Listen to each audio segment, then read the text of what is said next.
Rabha Hasong autonomous কাউন্সিলৰ পৰা প্ৰত্যেক বছৰে তেওঁলোকে কিছু বেনিফিচিয়াৰী চিলেক্ট কৰে তেওঁলোকক গাহৰি বা ছাগলী বা গাই গৰু পালনৰ কাৰণে এটা ডনেশ্যন দিয়া হয় ঠিক তেনেকৈ এইবাৰো তেওঁলোকে গাহৰি পালনৰ কাৰণে দুটা চেল্ফ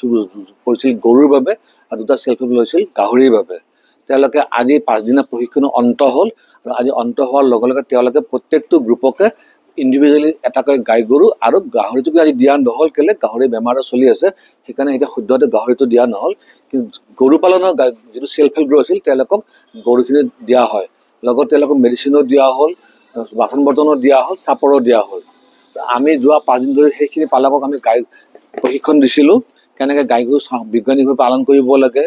কি ধৰণৰ প্ৰতিষেধক ব্যৱস্থা ল'ব লাগে আৰু আমাৰ ফালৰ পৰা অসম চৰকাৰ বা আমাৰ পশুপালন বিভাগক আমি কি সুবিধা দিব পাৰোঁ সেইখিনি গোটেই তেওঁলোকক বুজাই দিয়া হ'ল আৰু কেনেকৈ ক'ত কণ্টেক্ট কৰিব লাগে সেইখিনি তেওঁলোকক বিষয়টো আমি জনাই দিলোঁ বেমাৰ আজাৰ হ'লে আমি কেনেকৈ আমাৰ এতিয়া সদ্যহতে চেণ্ট্ৰেল গভৰ্ণমেণ্টৰ পৰা স্কিম চলি আছে যিমানখিনি গাই গৰু বা গাহৰি বেমাৰ হয় সকলোখিনি গাই গৰু বা বেমাৰ ছাগলী গৰুৰ প্ৰতিষেধক ব্যৱস্থা আমি কৰি আছোঁ সেইখিনি সম্পূৰ্ণ বিনামূলীয়া আমি ঘৰলৈ গৈ পেলাই আমাৰ ফালৰ পৰা সেই গাই গৰু বা গাহৰি বা ছাগলীক আমি প্ৰতিষেধক দিয়াৰ ব্যৱস্থা কৰিছোঁ আৰু ইঞ্চুৰেঞ্চ আছে কিন্তু সদ্যহতে আমাৰ ইঞ্চুৰেঞ্চটো আমাৰ অফিচিয়েলি নাই এতিয়া কিন্তু বিভিন্ন কোম্পানীয়ে যিবিলাক আমি ডনেশ্যন দিয়া হয় তেওঁলোকক আমাৰ ইউনাইটেড ইঞ্চুৰেঞ্চ বা অৰিয়েণ্টেল ইঞ্চুৰেঞ্চ দ্বাৰা ইঞ্চুৰেঞ্চ কৰিব পৰা যায় আৰু কেনেকুৱা ক'লে আপুনি সঁচাকৈ মোক খুব ভাল লাগিছে আজি যিটো নিবনুৱা সমস্যা হৈছে তাৰ বাবে আমাৰ ৰাভা হাছং অট'নমাছ কাউন্সিলে যিখিনি ব্যৱস্থা লৈছে তাৰ বাবে মই তেওঁলোকক খুব ধন্যবাদ জনাইছোঁ আৰু মই জাগাবোৰ চালোঁ সঁচাকৈ তেওঁলোকে যিখিনি কাই উচ্ছেদ দিছে খুব সুন্দৰভাৱে বনাই দিছে মজবুত বনাই দিছে আৰু যিখিনি গৰু তেওঁলোকে দিছে সুস্থ সবল ভাল গৰু তেওঁলোকে দিছে ৰাভা হাছং স্বায়ত্তশাসিত পৰিষদৰ 24-25 বিত্তীয় বৰ্ষৰ পুঁজিৰে ভেটেনাৰী ডিপাৰ্টমেণ্টৰ পুঁজিৰে 5 দিনীয়াভাৱে পশুপালকসকলক প্ৰশিক্ষণ দিয়া হৈছে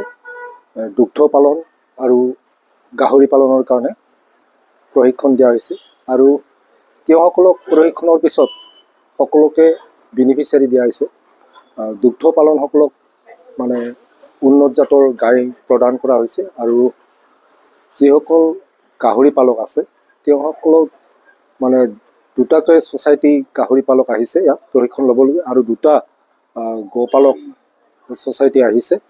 তেওঁসকলক গাহৰি যিসকলে পালন কৰিছে যিহেতু গাহৰি এতিয়া বেমাৰ এটা হৈছে চৰকাৰে বন্ধ কৰিছে যেতিয়ালৈকে চৰকাৰে এইটো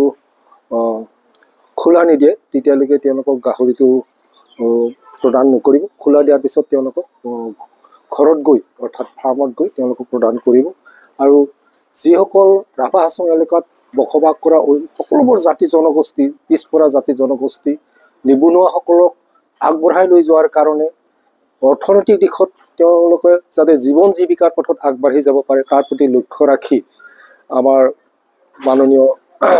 শিৱ টংকেশ্বৰ ৰাভা ছাৰে তেখেতৰ চিন্তাধাৰাৰে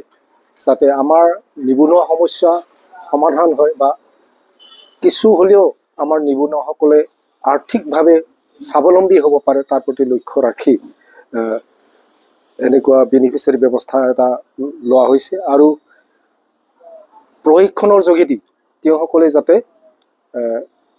পশুসমূহ নিৰোগী কৰি ৰাখিব পাৰে যাতে তেওঁলোকে আহি থকা দিনবোৰত ছাকচেছ হ'ব পাৰে তাৰ প্ৰতি লক্ষ্য ৰাখি প্ৰশিক্ষণ ব্যৱস্থা কৰা হৈছে প্ৰশিক্ষণটো কামৰূপ জিলা পশু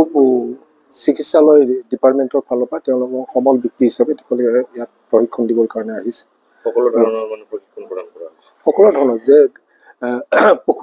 পশুবিলাক কেনেকৈ নিৰোগী কৰি ৰাখিব পাৰি তাৰ কেনেকুৱা ধৰণৰ ব্যৱস্থা পালন কৰিলে কেনেকুৱা ধৰণৰ ব্যৱস্থা কৰিলে যাতে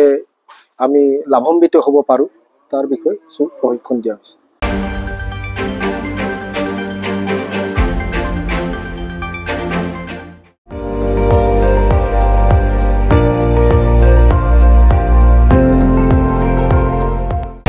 আপুনি চাই আছে ND24 সৰ্বশ্ৰেষ্ঠ নহয় সৰ্বোত্তমৰ দৌৰত